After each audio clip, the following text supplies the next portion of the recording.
This kills me, it gets caught on him. When last we saw Michelle Johnson, a life-threatening disease had a tight grip. And once the inflammatory process is over, it leaves scar tissue to the lung. So basically my lung is one big hard scab. That was in February, and Johnson wasn't about to cower in the face of a new challenge. That's my actual dog tag from when I was in Baghdad. She'd confronted fear on foreign soil, serving her country as part of the Air National Guard. There was bombings, you know, you'd have to go in your tent and put on a helmet and a flak vest and pray. You just died in your sleep. She says she returned home with a bad cough. Soon her body was at war with a mysterious disease that attacks vital organs. Idiopathic pulmonary fibrosis is a scarring, a progressive scarring of the lungs from a cause that we don't necessarily understand or know. The registered nurse who'd earned praise for her care of the critically ill found herself needing not only a double lung transplant, but also someone else's heart. Then, on April 3rd, Johnson, who'd temporarily relocated to Texas for treatment, got the call she'd prayed for from Houston Methodist Hospital, renowned for difficult transplant cases. My sister was like running all over the place, like, what to do? I said, get the keys. So I was excited. I was anxious, nervous. Life-sustaining organs available sooner than she'd expected. And then it was a Good Friday that I had the surgery. Here's Johnson only days after Easter. She'd survived the risky, almost 10-hour operation. When I finally came to, I kept saying, when is the surgery going to happen? When is the surgery?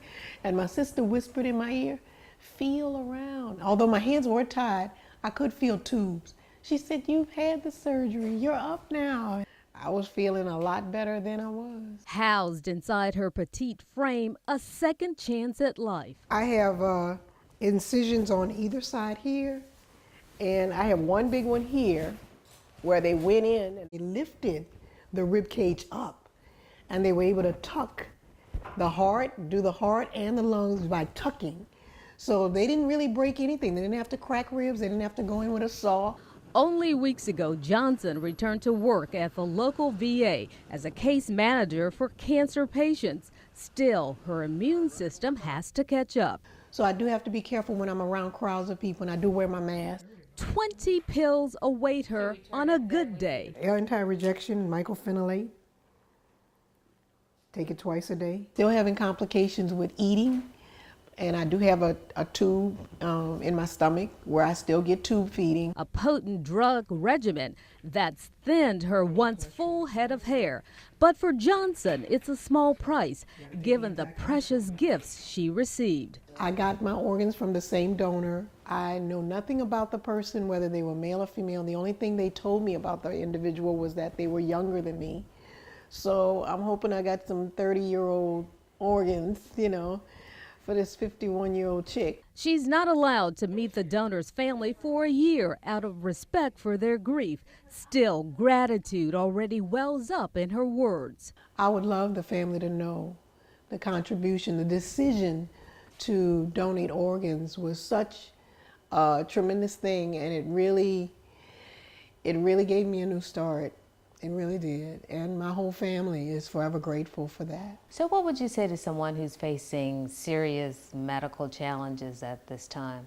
Keep hope. You have to keep hoping. You cannot give up. She calls her mother a rock of support. She thinks that what she does is small, but it's monumental. A pre-surgery fundraiser at Jackson Barracks by military friends and the generosity of complete strangers who learned of her plight lessened her post-op financial burden. In the hundreds of thousands. So with this, my insurance was able to get the bulk of it, but the fundraising helped so that I wouldn't go in debt and have to possibly lose your house, you know. While Johnson links her time in the war zone to her condition, the VA continues to investigate. I'm still fighting that battle with the VA, still hoping to get some service connection because this is an ongoing thing, even though I have the organs.